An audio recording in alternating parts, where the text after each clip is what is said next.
ایک مرتبہ پھر بھی سارے حضرات مل کر بلند آواز سے صلوات پڑھ دیں۔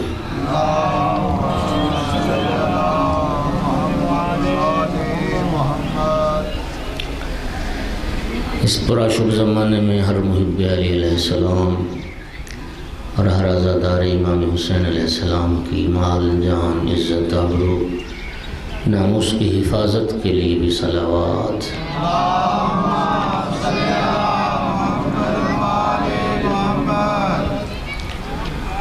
اللہ رب العزت ہم سب کو معرفت کے ساتھ امام حسین علیہ السلام کی زیارت نصیب کرے۔ اس دعا کی قبولیت کے لیے بھی صلوات۔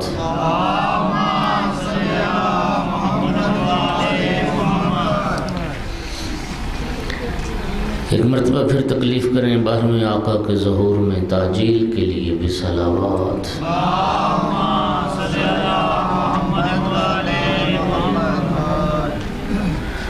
تمام حاضرین سے التماس ہے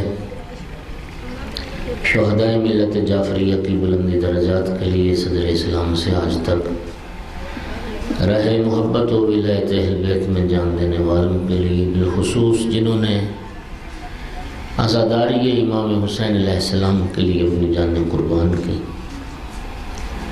جن لوگوں نے اس مقام پہ عزاداری امام حسین علیہ السلام کو شروع کی اور آج دنیا میں نہیں ہیں،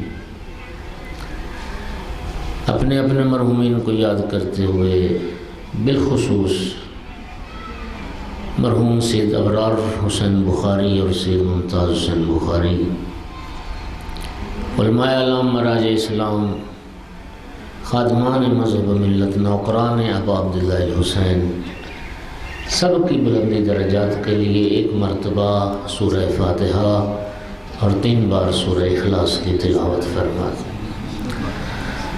اعوذ باللہ من الشیطان الرجیم، بسم اللہ الرحمن الرحیم،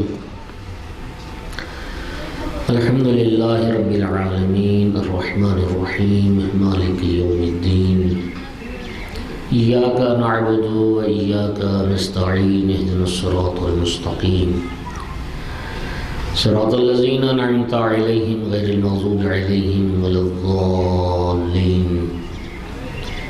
بسم اللہ الرحمن الرحیم، قل هو اللہ احد اللہ الصمد لم یلد ولم یولد ولم یکن له کفوا احد۔ بسم اللہ الرحمن الرحیم، قل هو اللہ احد اللہ الصمد لم یلد ولم یولد ولم یکن له کفوا احد۔ بسم اللہ الرحمن الرحیم، قل هو اللہ احد اللہ الصمد لم یلد ولم یولد ولم یکن له کفوا احد۔ اللهم اغفر للمؤمنین والمؤمنات والمسلمین والمسلمات الاحیاء منهم والاموات، اللهم تابع بیننا وبینهم بالخیرات انك مجیب الدعوات انك على كل شيء قدیر۔ کریم اللہ بحق محمد وآل محمد، جتنے عاشقان حسین، عزاداران امام حسین علیہ السلام تشریف فرما ہیں یا تشریف لانے والے ہیں، میرا اللہ سب کی حاجات کو پورا فرما۔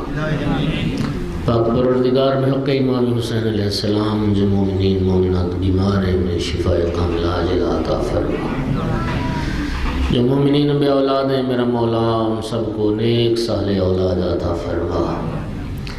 کریم مالک جنہیں اولاد دی ہے ان کو تربیت کی ان کی توفیق عطا فرما۔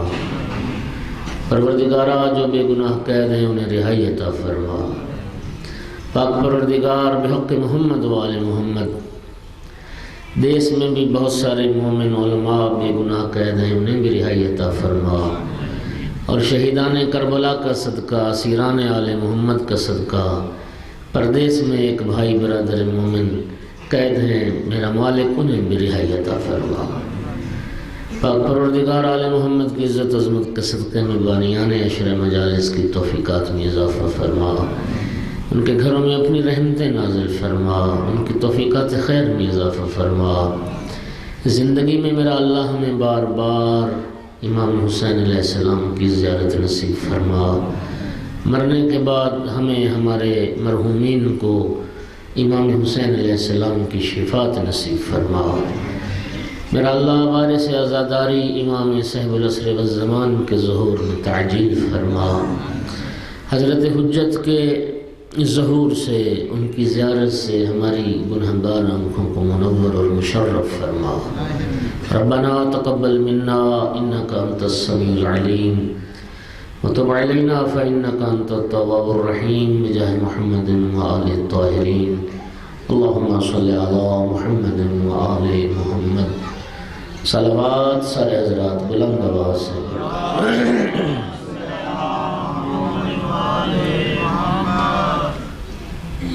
دیکھیے، سرکار دو عالم کی حدیث مبارک ہے، آقا نے فرمایا ارفعوا اصواتکم بالصلاۃ علیہ، جب مجھ پہ درود پڑھا کرو تو اپنی آوازوں کو بلند کیا کرو، بلند آواز سے صلوات پڑھو۔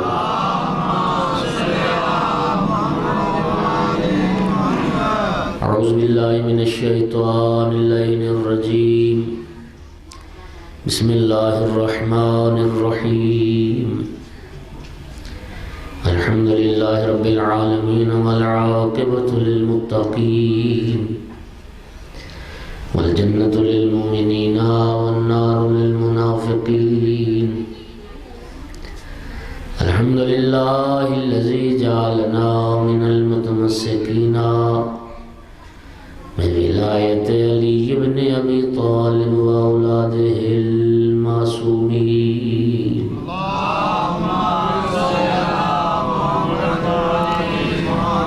الحمد للہ الذی جعلنا من الباقین علی سید الشہداء و اولادہ و اصحابہ المظلومین،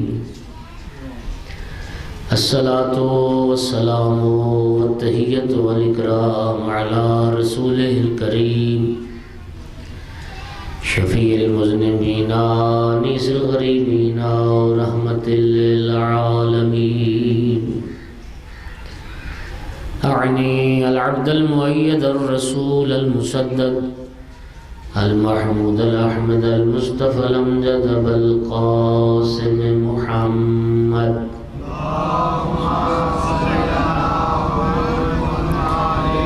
ثم الصلاة والسلام والتحیۃ والاکرام علی آلہ الطیبین الطاہرین المعصومین المنتجبین المنتخبین المظلومین، واللعنۃ الدائمۃ علی اعدائهم الملعونین من یوم عداوتهم الی قیام یوم الدین وبعد یوم الدین، اما بعد فقال رسول اللہ صلی اللہ علیہ وآلہ وسلم ان لقتل الحسین حرارة فی قلوب المؤمنین لا تبرد ابدا صلوات۔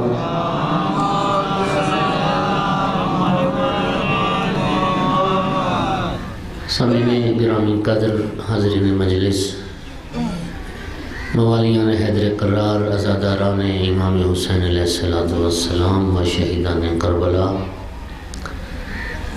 1437 ہجری نئے اسلامی سال کا آغاز ہو چکا ہے، اور آج پہلا دن ہے اس نئے اسلامی سال کا۔ ماہ محرم کا چاند نظر آتے ہی پوری دنیا میں مظلوم کربلا کی صف عذاب بچھ چکی ہے، لوگ عزا خانوں کا رخ کر رہے ہیں، لوگ سرکار دو عالم اور جناب سیدہ طاہرہ کی بارگاہ میں پرسا پیش کرنے کے لیے صف عزا پہ تشریف لا رہے ہیں۔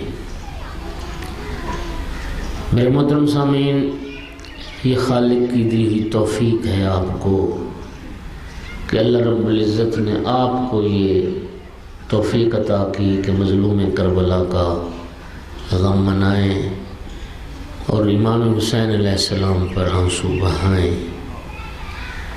میرے محترم، خوشیوں کا استقبال ہر کوئی کرتا ہے، نئے سال کا آغاز چراغاں کر کے، آتش بازی کر کے، رقص و سرود کے ساتھ یہ اور قومیں کرتی ہیں، واحد قوم ہے قوم شیعہ جو نئے اسلامی سال کا آغاز فرزند رسول کی صف اعضا بچھا کے کرتی ہے۔ الحمدللہ آپ وہ عظیم قوم ہیں، آپ وہ عظیم لوگ ہیں جو خالق سے مظلوم حسین کا غم مانگتے ہیں اور یہ دعا کرتے ہیں کہ پروردگار ہمیں دنیا کا کوئی غم نہ دے، ہمیں امام حسین علیہ السلام کا غم عطا کر، آل رسول کا غم عطا کر۔ اور میں ایک اور بات عرض کروں، روز عاشور نے، اس حادثہ کرب و بلا نے پوری دنیا کو، پوری انسانیت کو دو حصوں میں تقسیم کر دیا۔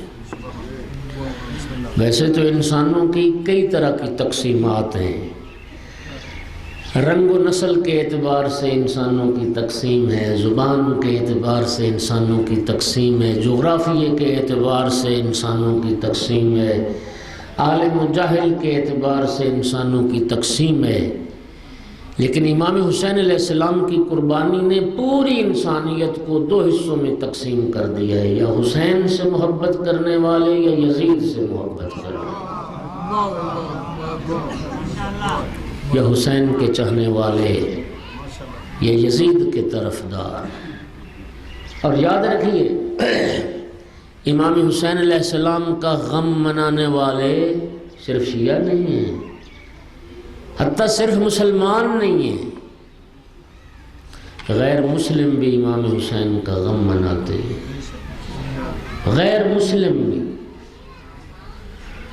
میں ابھی شاہ صاحب مجھے بتا رہے تھے، یہ میرے علم میں بھی ہے، میرے گاؤں میں بھی ہے، عیسائی بھی امام حسین علیہ السلام کی عزاداری مناتے، غیر مسلم بھی امام حسین علیہ السلام کا غم مناتے۔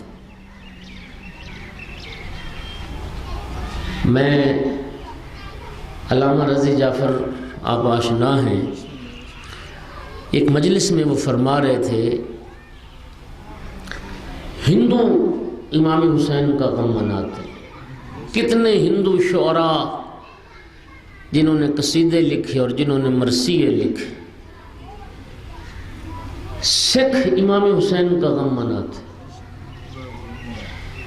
علامہ رضی جعفر فرما رہے تھے کہ ہندوستان میں آج بھی رسم ہے، آج بھی عاشور کا جب دن آتا ہے نا اور شبیہ ذوالجناح برآمد ہوتی ہے، ہندو عورتیں پیالوں میں دودھ لے کے آتی ہیں اور ذوالجناح کے قدموں پہ ڈالتی ہیں، ہندو عورتیں عاشور کے دن۔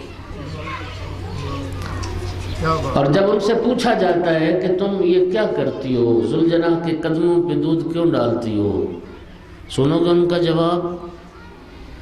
وہ کہتی ہیں کہ ہم نے سنا ہے کربلا میں امام حسین کا ایک دودھ پیتا بچہ مارا گیا،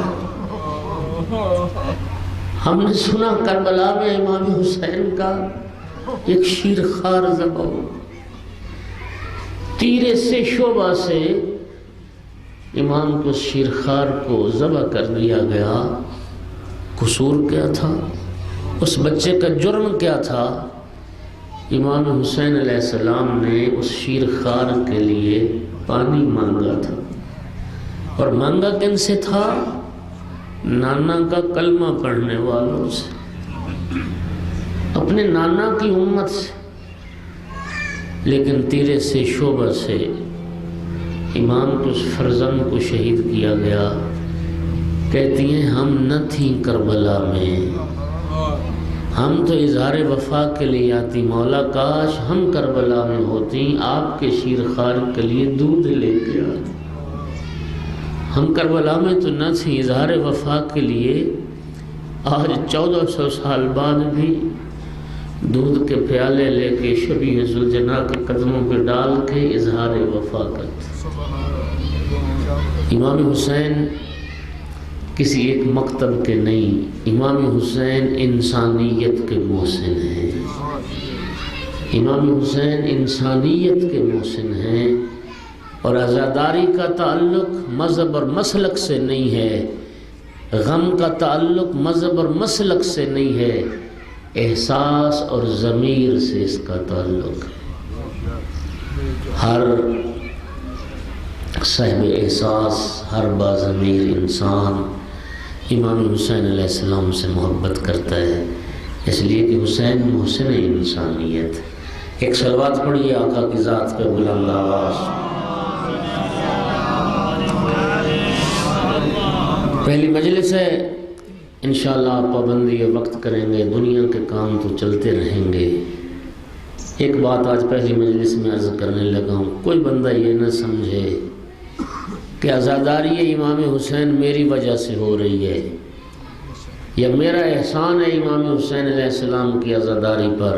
نہیں، ہم نہ تھے، مظلوم کا غم تھا، ہم نہ ہوں گے، یہ ذکر رہے گا۔ تیرا کوئی احسان نہیں امام حسین کی عزاداری پہ، اللہ رب العزت کا تجھ پر یہ احسان ہے کہ اللہ نے تجھے حسین کا عزادار بنایا۔ یہ اللہ کا احسان ہے کہ تیرے دل میں امام حسین علیہ السلام کی محبت کو پیدا کیا۔ قدردان بیٹھے جملہ کہنے لگا، سید الانبیاء کی حدیث مبارک ہے، آقا نے ارشاد فرمایا تھا، اذا اراد اللہ بالعبد خیرا قذف فی قلبہ حب الحسین۔ اللہ رب العزت جب کسی بندے کے ساتھ بھلائی کا ارادہ کرتا ہے، اس کے دل میں حسین کی محبت پیدا کر دے۔ اللہ جب کسی کو خیر پہنچانا چاہے، اللہ جب کسی کے ساتھ بھلائی کا ارادہ کرے، اس کے دل میں امام حسین علیہ السلام کی محبت کو پیدا کر دیتا۔ آپ وہ خوش نصیب لوگ ہیں، اللہ جن کی بھلائی چاہتا ہے، خالق کو آپ کی خیر مطلوب ہے، تبھی تو آپ کے دلوں میں امام حسین علیہ السلام کی محبت کو پیدا کیا۔ کون سی شے ہے جو تمہیں اس مجلس عزا میں لے کے آئی ہے، اس صف عزا پہ لے کے آئی ہے؟ بخاری صاحبان کے بلانے پہ آئے ہو؟ نہیں، امام حسین علیہ السلام کی محبت ہے جو آپ کو لائی ہے۔ اور اگلی حدیث سننا قدردان بیٹھے ہو، سرکار نے فرمایا تھا، ان حب الحسین یجری فی عروق المؤمنین کما یجری الدم۔ سید الانبیاء نے فرمایا، جس طرح انسان کی رگوں میں خون دوڑتا ہے، اسی طرح مومن کی رگوں میں حسین کی محبت دوڑتی ہے۔ امام حسین علیہ السلام کی محبت مومن کی رگوں میں اسی طرح سے گردش کرتی ہے جس طرح خون انسان کی رگوں میں گردش کرتا ہے۔ ایک صلوات پڑھیے محمد والے محمد کی ذات ہے بلند آواز۔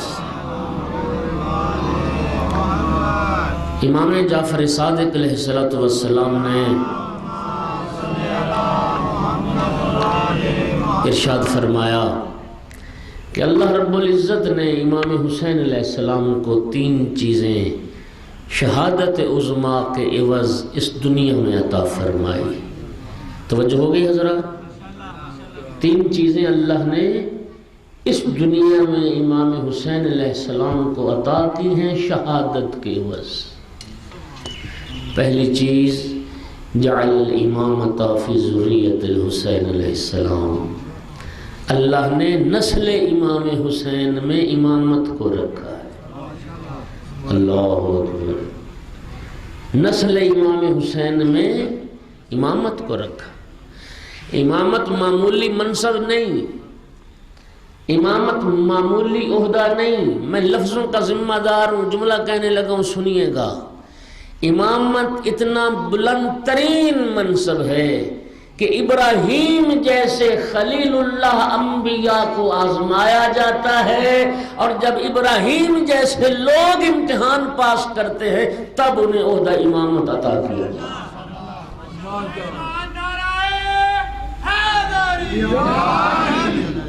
توجہ فرمائیے آپ، اذ ابتلی ابراہیم ربہ بکلمات، جب آزمایا ابراہیم علیہ السلام کو ان کے رب نے، اور جناب ابراہیم نے امتحان پاس کیا، قال انی جاعلک للناس اماما، آواز پروردگار ابراہیم اب میں نے تمہیں پوری دنیا میں بسنے والے انسانوں کا امام بنایا۔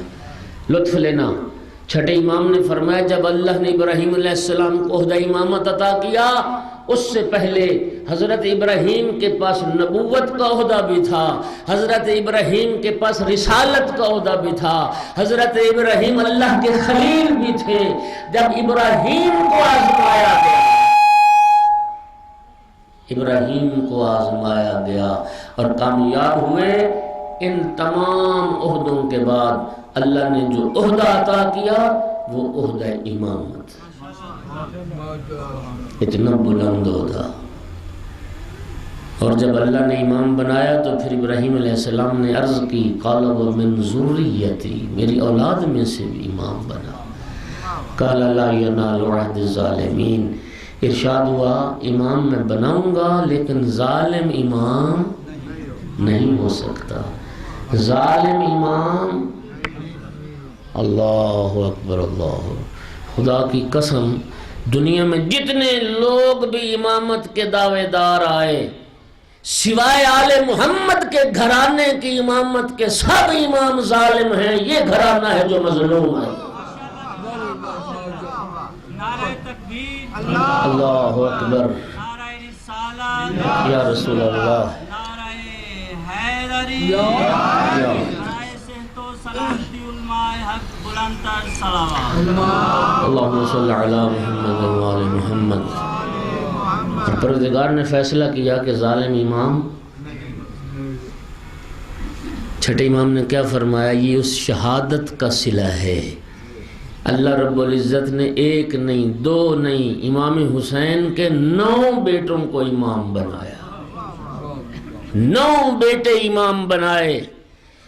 اور قیامت اس وقت تک نہیں آئے گی جب تک امام حسین علیہ السلام کا آخری امام فرزند ظہور نہ فرمائے۔ امام حسین کا وہ بیٹا کہ جن کے لیے سید الانبیاء نے فرمایا تھا اسمہ اسمی وَقُنِيَتُهُ قُنِيَتِي وَشَمَائِلُهُ شَمَائِلِي يَمْلَأُ اللَّهُ بِهِ الْأَرْضَ قِسْطًا وَعَدْلًا كَمَا مُلِّيَتْ ظُلْمًا وَجَوْرًا۔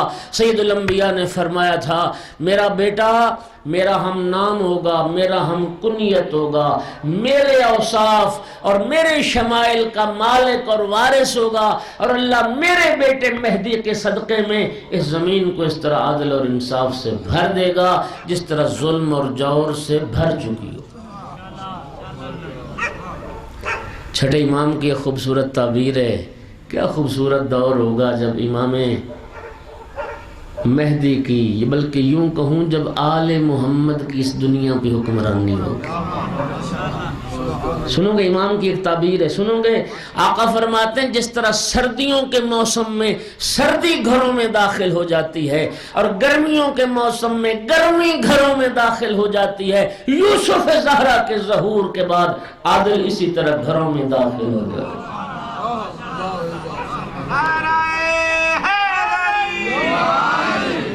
سنو میرے دوستو، پوری دنیا کائنات کو عدل کا انتظار ہے، عدل کو مہدی کا انتظار ہے۔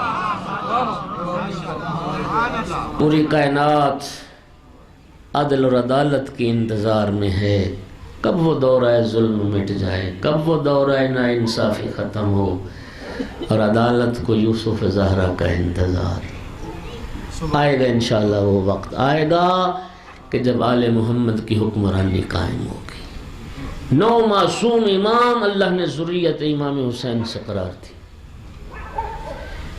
میرے انتہائی محترم سامعین، اگر آپ آقا کی سیرت کا مطالعہ کریں تو سید الانبیاء امام حسین علیہ السلام کو کئی طرح سے خطاب کرتے تھے، کئی لفظوں سے خطاب کرتے تھے۔ غالباً حذیفہ راوی یہ کہتا ہے میں سرکار کے پاس بیٹھا تھا، امام حسین علیہ السلام بچپنا تھا، امام حسین علیہ السلام۔ سید الانبیاء نے امام حسین کو جب آتے دیکھا نا ایک جملہ فرمایا، مرحباً بکا یا زین السماوات والارضین، اے ارض و سما کی زینت حسین مرحبا، اے ارض و سما کی زینت حسین مرحبا۔ حذیفہ کہتا ہے میں نے عرض کی یا رسول اللہ کیا آپ کے علاوہ بھی کوئی ارض و سما کی زینت ہو سکتا ہے؟ اس وقت سرکار نے فرمایا حذیفہ آسمان والوں سے پوچھ حسین کی عظمت کیا ہے۔ آسمان والے حسین کی عظمت کو زمین والوں سے بھی بہتر جانتے ہیں، آسمان والے زمین والوں سے بھی بہتر سمجھتے ہیں حسین کی عظمت۔ شیعہ سنی کے ہاں غالباً یہ روایت موجود ہے اور بڑی خوبصورت میں اپنے لفظوں کا ذمہ دار ہوں. کانا رسول اللہ صلی اللہ علیہ وآلہ وسلم بابا الحسن والحسین. ترجمہ کروں گا تو لطف آئے گا. بابا کا معنی کیا ہوتا ہے؟ کسی کو بے ابی انت و امی کہنا. امام حسن علیہ السلام کی ذات بھی اور امام حسین علیہ السلام کی ذات بھی. سید الانبیاء امام حسن کو دیکھ کے فرماتے تھے بے ابی انت و امی یا حسن. امام حسین کو دیکھ کے فرماتے تھے بے ابی انت و امی یا حسین. حسین تجھ پہ میرے ماں باپ قربان ہو جائیں. حسین تجھ پہ میرے ماں باپ فدا ہو جائیں. کون؟ پیغمبر اکرم. کون رسول؟ ساری کائنات جس رسول کی نالین پہ فدا ہونے کو اپنے لیے شرف سمجھے وہ رسول امام حسین کو خطاب کر کے فرماتے حسین تجھ پہ میرے ماں باپ قربان ہو جائیں. تجھ پہ میرے ماں باپ فدا ہو جائیں. اور جب کبھی زانو اقدس پہ بٹھاتے کبھی فرماتے یا بنیا انک سید وابن السید و ابو السادہ. بیٹا تو بھی سید و سردار ہے. ایک سید و سردار کا بیٹا ہے اور سادات کا باپ. کبھی فرماتے یا بنیا انک حجت وابن الحجت و ابو الحجج. بیٹا تو بھی حجت خدا ہے. ایک حجت خدا کا بیٹا ہے 9 حجج الہی کا باپ. اور کبھی فرماتے یا بنیا انک امام وابن الامام و ابو الائمہ. بیٹا تو بھی امام ہے. ایک امام کا بیٹا ہے اور 9 ائمہ کا باپ ہے. یہ پہلی چیز تھی. اللہ نے جو امام حسین علیہ السلام کو شہادت کی وزش دنیا میں عطا کی امام حسین کی نسل میں امامت کو رکھا. ایک صلوات پڑھو بلند آواز.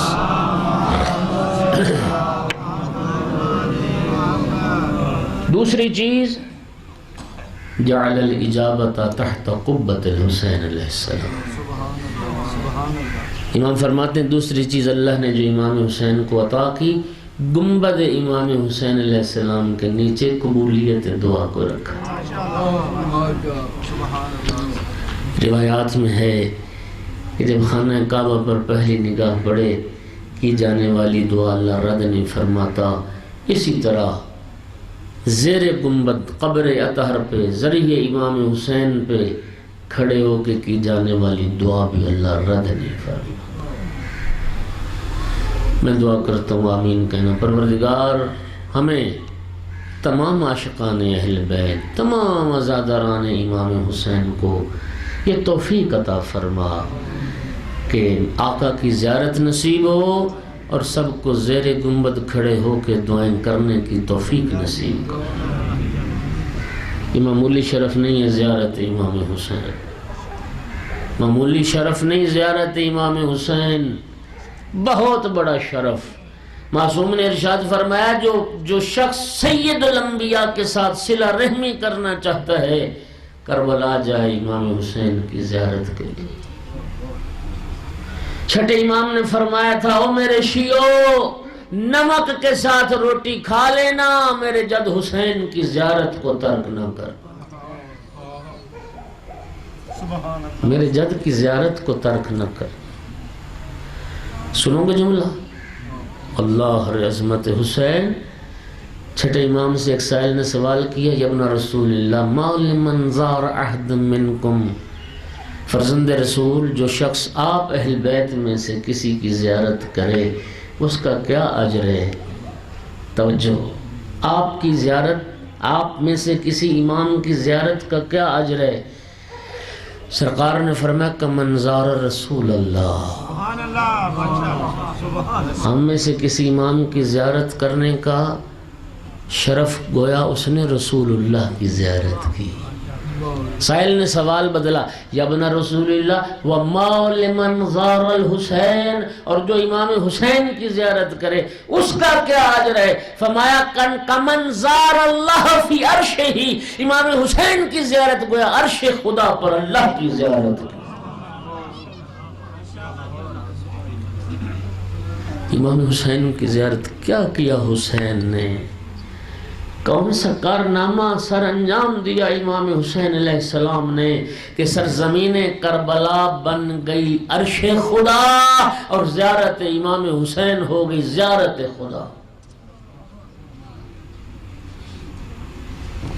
جاؤ کربلا دوستو، جاؤ کربلا، لے جاؤ بچوں کو کربلا۔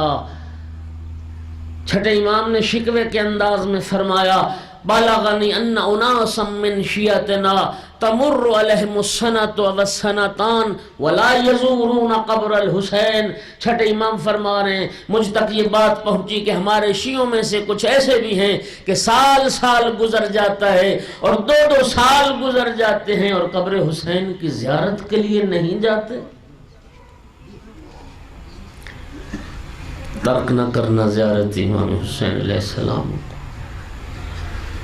اور میں ذمہ داری سے ایک جملہ عرض کروں، شرعی ذمہ داری سے مسئلہ شرعی بھی عرض کر رہا ہوں۔ جان کا خطرہ ہو، جان کا خطرہ ہو، رسول اللہ کی زیارت چھوڑ دو، ائمہ بقی کی زیارت چھوڑ دو، نجف مولا علی کی زیارت چھوڑ دو۔ جان کا خطرہ ہو امام رضا کی زیارت چھوڑ دو، جان کا خطرہ ہو کاظمین کی سمرہ کی زیارت چھوڑ دو۔ لیکن چھٹے امام نے فرمایا اگر جان جانے کا بھی خطرہ ہو حسین کی زیارت کو ترک نہ کرنا۔ جان جاتی ہے چلی جائے لیکن قبر حسین کی زیارت کو ترک نہ کرنا۔ یہ تو قیامت کا دن آئے گا تو پتہ چلے گا، یہ تو قیامت کا دن آئے گا تو پتہ چلے گا زیارت امام حسین کی اور غیر امام حسین کا مقام کیا۔ ایک جملہ اور سن لو، چھٹے امام سے روایت ہے، فرمایا جب آئے گا نا قیامت کا دن ایک منادی پروردگار عالم کی جانب سے ندا کرے گا اے زوار و قبر الحسین۔ اولین اور آخرین جمع ہوں گے، ایک منادی ندا کر کے کہے گا کہاں ہیں قبر حسین کی زیارت کرنے والے، کہاں ہیں زائران قبر حسین؟ فیقوم اناس کثیر، ایک بہت بڑی تعداد میدان محشر میں کھڑی ہو جائے، ایک بہت بڑی تعداد میدان محشر میں کھڑی ہو جائے۔ اللہ اکبر۔ فیقال لہم، شرف سننا ظاہر حسین، وہ منادی پروردگار ندا کر کے کہے گا خذوا بید من احببتم وانطلقوا به الی الجنہ۔ اے زائران حسین، اللہ تمہیں یہ حق کے شفاعت عطا کرتا ہے، اہل محشر پہ نگاہ کرو، جس کا چاہو ہاتھ پکڑ لو اپنے ساتھ جنت میں لے جاؤ۔ میں ذمہ دار ہوں، 1 نہیں 2 نہیں 10 نہیں 20 نہیں 50 اور 100 گناہگار کی شفاعت کر سکے گا زائر قبر حسین علیہ السلام۔ یہ دوسری چیز جو خالق نے امام حسین علیہ السلام کو عطا کی، گنبد کے نیچے قبولیت دعا کو رکھا۔ اور تیسری چیز جعل الشفاء فی تربت الحسین علیہ السلام۔ آپ کا فرماتے اللہ نے کربلا کی مٹی میں شفا کو رکھا ہے، خاک کربلا کو خاک شفا بنایا ہے۔ جس بیماری کی معصوم فرماتے ہیں کوئی دوا نہ ہو، خاک کربلا اس کی دوا ہے، اس لیے کہ اس میں آل رسول کا پاکیزہ خون شامل ہے۔ یہ وہ خاک ہے جو اہل جنت کے لیے جنت کے ہدیہ کے طور پہ لے جائی جاتی ہے، اور خاک کربلا یہ جنت کی مٹی ہے۔ ملا محسن فیض کاشانی صاحب تفسیر صافی، صاحب محجت البیضاء، محدث کبیر فیض کاشانی، ان کے حالات میں تواتر سے یہ بات موجود ہے۔ ان کے زمانے میں ایک مرتاز آیا تھا، مرتاز کہتے ہیں وہ لوگ جنہوں نے ریاضتیں کی ہوتی ہیں، چلے کیے ہوتے ہیں، اور اس کے نتیجے میں کوئی نہ کوئی ملکہ انہیں حاصل ہو جاتا ہے۔ ایک مرتاز چھٹے امام کے زمانے میں تھا جو یہ بتا دیتا تھا اپنے علم کی بنیاد پر کہ تم نے کیا سوچا ہے، تمہاری مٹھی میں کیا ہے، تمہاری جیب میں کیا ہے۔ تو جب محدث معذرت چاہتا ہوں، امام صادق کہہ دیا میں نے، محدث فیض کاشانی کی بات کر رہا ہوں۔ محدث فیض کاشانی کے زمانے میں وہ مرتاز آیا جو بتاتا تھا تو ملا محسن فیض کاشانی کے سامنے جب اس کو لائے تو ملا محسن نے مٹھی بند کی اور فرمایا بتا میری مٹھی میں کیا ہے۔ اس نے جب اپنے علم سے حساب لگایا تو اس کے چہرے پہ حیرت اور پریشانی کے آثار نمودار ہوئے۔ ملا محسن نے فرمایا کیا بات ہے، پریشان کیوں ہو گئے، تمہارے علم نے کیا بتایا، کیا لاجواب ہو گئے؟ کہا نہیں لاجواب نہیں ہوا، میرا علم بتا رہا ہے کہ تمہاری مٹھی میں ایک شے، لیکن میں حیران ہوں کہ وہ شے یہاں دنیا میں ہو نہیں سکتی، لہٰذا اس لیے پریشان رہوں۔ کیا بتاتا ہے تیرا علم؟ کہتا ہے میرا علم یہ کہتا ہے آپ کے ہاتھ میں، آپ کی مٹھی میں جنت کی خاک ہے، لیکن میں حیران ہوں کہ اس دنیا میں جنت کی خاک آئی کہاں سے؟ ملا محسن نے مٹھی کھولی تو خاک کربلا تھی۔ پھر اس کو بتایا، وہ تھا بھی غیر مسلم، پھر اس کو بتایا خاک کربلا کے بارے میں، خاک شفا کی عظمت کے بارے میں، اور جب ساری تاریخ اس نے سنی پھر اسی خاک کے صدقے میں اللہ نے اس کو ایمان کی دولت بھی عطا کر دی، خاک شفا۔ اس لیے تو امام جعفر صادق علیہ السلام نے ارشاد فرمایا حنکوا اولادکم بتربت الحسین علیہ السلام، آقا فرماتے ہیں اپنی اولاد کو گھٹی دو خاک کربلا، گھٹی دیتے ہیں نا بچے کو، پہلی غذا بچے کی، چھٹے امام فرماتے ہیں خاک کربلا گھٹی دو، خاک کربلا شہد میں ملا کے یا زمزم میں ملا کے یا بارش کے پانی میں ملا کے یا فرات کے پانی میں ملا کے خاک کربلا کی گھٹی دو، تاکہ پہلے دن ہی کربلا سے رشتہ جڑ جائے اور خاک کربلا خون بن کے بچے کی رگوں میں دوڑنے لگ جائے۔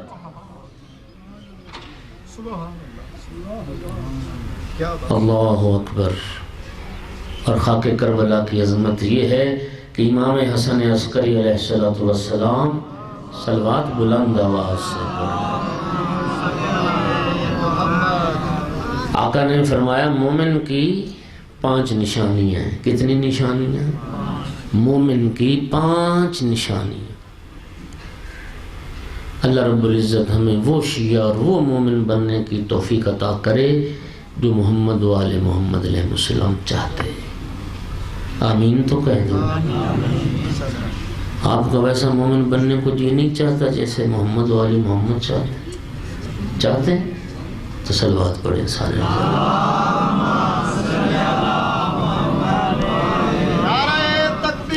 اللہ اکبر، اللہ اکبر، یا رسول اللہ، یا رسول اللہ،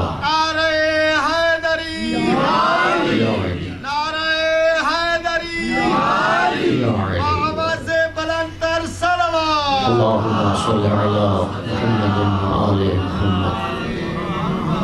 آقا نے فرمایا 11ویں امام نے 5 نشانیاں مومن کی۔ پہلی نشانی یہ ہے کہ وہ نمازی ہوتا ہے اور پکا نمازی ہوتا ہے، نوافل بھی پڑھتا ہے، فریضہ بھی پڑھتا ہے۔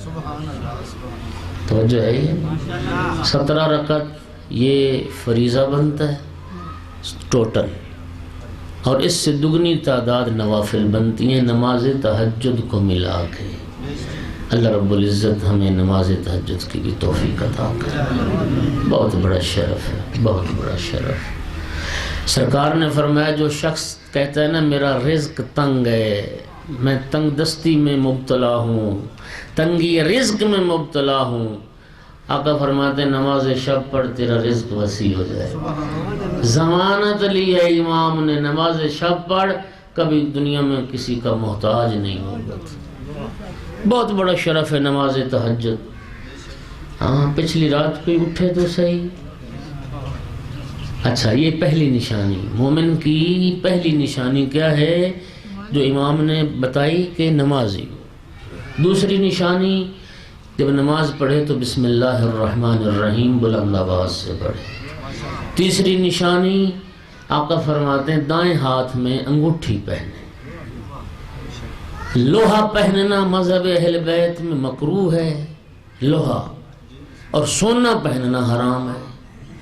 انسان ارب پتی ہو، کھرب پتی ہو، سونے کی انگوٹھی یا چین یا کوئی لاکٹ پہننا مرد کے لیے مذہب امام صادق میں، مذہب اہل بیت میں سونا پہننا مرد کے لیے جائز نہیں۔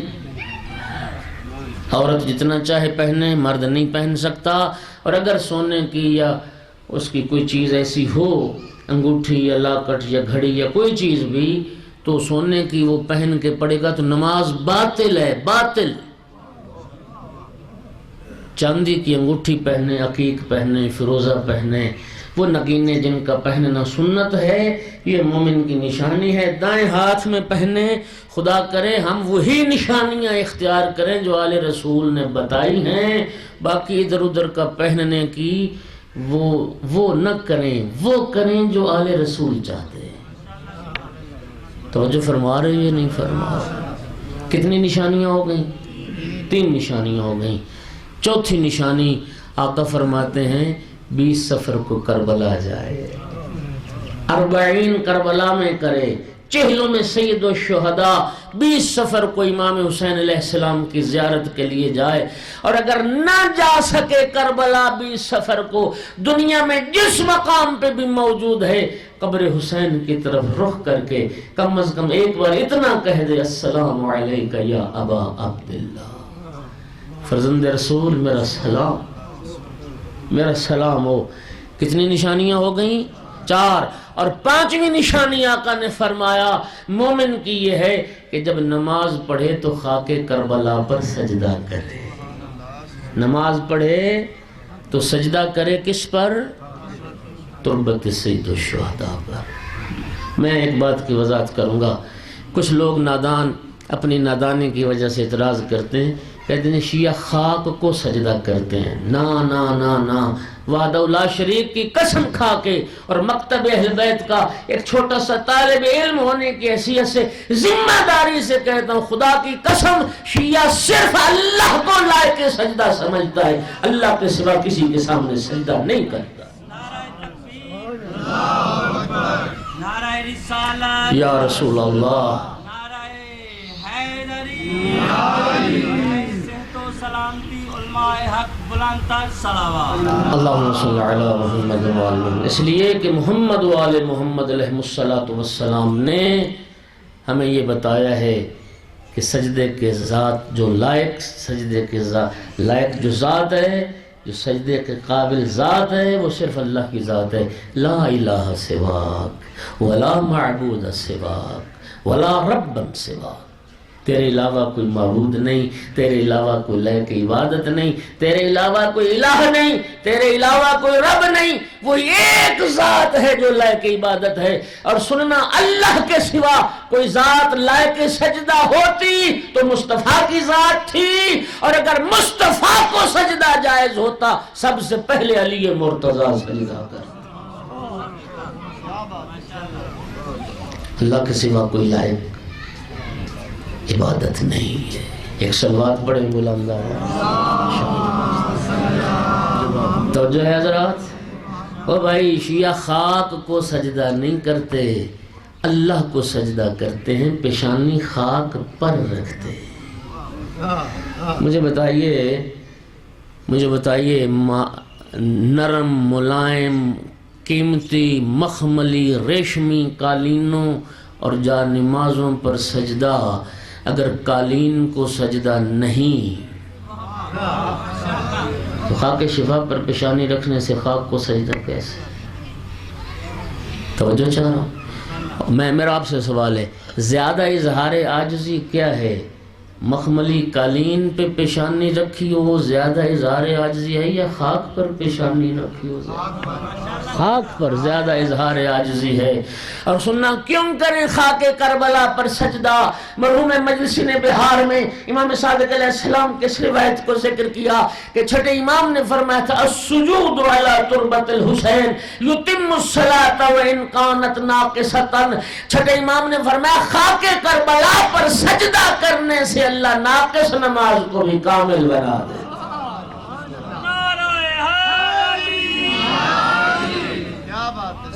ناقص نماز بھی خالق اس کو کامل نماز والا درجہ عطا کرتا ہے جس میں خاک کربلا پہ سجدہ کیا جائے۔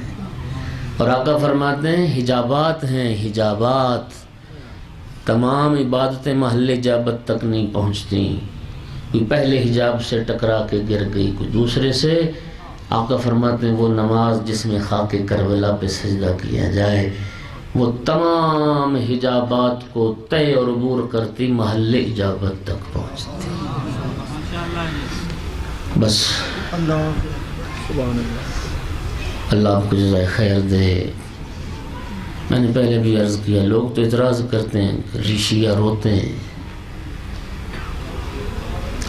میں نے عرض کیا رونے کا تعلق تو احساس سے ہے, یہ تو فطرت سے اس کا تعلق ہے, مذہب کی تو بات ہی نہیں. لوگ تو فلمیں دیکھ کے رو پڑتے ہیں, لوگ تو ڈرامے دیکھ کے رو پڑتے ہیں. پھر مجھے کہنے دیجیے اپنے اپنے نصیب کی بات ہے, کوئی فلمیں دیکھ کے روئے, کوئی زہرا کے لال کو روئے. کیا خوبصورت جملہ تھا علامہ علی نقی کا. وہ فرماتے تھے, سننا جملہ, وہ فرماتے تھے ہم نہ روتے اگر انہیں رونے دیا گیا ہوتا جن کا حق تھا رونے کا. کربلا میں امام حسین کو رونے والوں کی کمی تو نہیں تھی. زینب و کلثوم جیسی بہنیں موجود تھیں, فاطمہ و سکینہ جیسی بیٹیاں موجود تھیں, سید سجاد جیسا بیٹا موجود تھا. کب رونے دیا گیا؟ ادھر آنسو آتے تھے آل رسول کی آنکھوں میں, ظالموں کو ظلم حرکت میں آتا تھا. یہی وجہ ہے کربلا سے کوفہ اور کوفہ سے شام تک علی کی بیٹی پانی کی پیاسی نہیں رہی, بھائی کو رونے کی پیاسی رہی.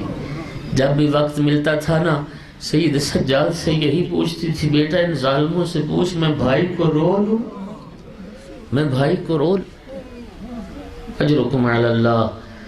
ہر آنکھ روئے گی قیامت کے دن, جو آنکھ غم حسین میں روئے اسے جنت کی بشارت دی جائے. اور یہ جو تمہارے آنسو ہے نا, یہ تمہارے آنسو سنو, یہ رسول اللہ کا وعدہ پورا ہو رہا ہے جو وعدہ پیغمبر نے ایک دکھیاری ماں سے کیا تھا. بس آخری بات کر رہا ہوں, مصائب بھائی تفصیل سے پڑھیں گے, میں انشاءاللہ کل پڑھوں گا. جس دن ولادت باسعادت ہوئی ہے نا امام حسین علیہ السلام کی, اور سرکار کے ہاتھوں پہ حسین آئے, جبرائیل نے مبارکبادی دی, اور مبارکباد دینے کے بعد عرض کیا رسول اللہ خدا فرما رہا ہے آپ کا یہی بیٹا حسین ہوگا, میدان میں بلا جرم و خطا 3 دن کا بھوکا پیاسا ذبح کیا جائے گا. جب خبر شہادت سنی نا تو زار و قطار پیغمبر نے رونا شروع کیا. اور جب سیدہ طاہرہ نے بابا کو روتے دیکھا نا, عرض کی بابا آپ رو رہے ہیں, کیا میرے بیٹے حسین کی ولادت کی خوشی نہیں ہوئی آپ کو؟ فرمایا کیوں نہیں فاطمہ, خوشی تو ہوئی ہے بابا, پھر روتے کیوں ہیں؟ فرمایا فاطمہ بیٹی جبرائیل نے مجھے خبر دی ہے کہ یہی حسین کربلا کے میدان میں بلا جرم و خطا 3 دن کا بھوکا پیاسا ذبح کیا جائے گا. ازادار ماں تھی نا, تڑپ گئی. جس ماں کو بچے کی ولادت کے دن بچے کی شہادت کی خبر دے دی جائے, ماں تھی, تڑپ گئی. پوچھا بابا جب میرا حسین ذبح ہوگا آپ موجود ہوں گے؟ فرمایا نہیں فاطمہ میں تو نہیں ہوں گا. بابا علی ہوں گے؟ فرمایا علی بھی نہیں ہوں گے. بابا میں؟ فرمایا زہرا تو بھی نہیں ہوگی. ماں پھر تڑپ کے کہتی بابا اگر ہم میں سے کوئی نہ ہوگا پھر میرے حسین کو روئے گا کون, میرے حسین کا غم کون منائے گا؟ اس وقت پیغمبر نے وعدہ کیا فاطمہ بیٹی گھبرا نہیں, اللہ ایک قوم پیدا کرے گا جس قوم کے بچے جوان بوڑھے تیرے حسین کا غم منائیں گے, تیرے حسین کا ماتم کریں گے, تیرے حسین پہ آنسو بہائیں گے. اس وقت سیدہ طاہرہ نے بھی وعدہ کیا بابا پھر میں بھی وعدہ کرتی ہوں جب آئے گا نا قیامت کا دن بابا میں بھی اس وقت تک جنت میں قدم نہیں رکھوں گی جب تک میرے حسین کے رونے والے جنت نہ چلے جائیں, میرے حسین کے عزادار ماتمدار جنت نہ چلے جائیں. الا لعنت اللہ علی القوم الظالمین وصلی اللہ علیہ وسلم.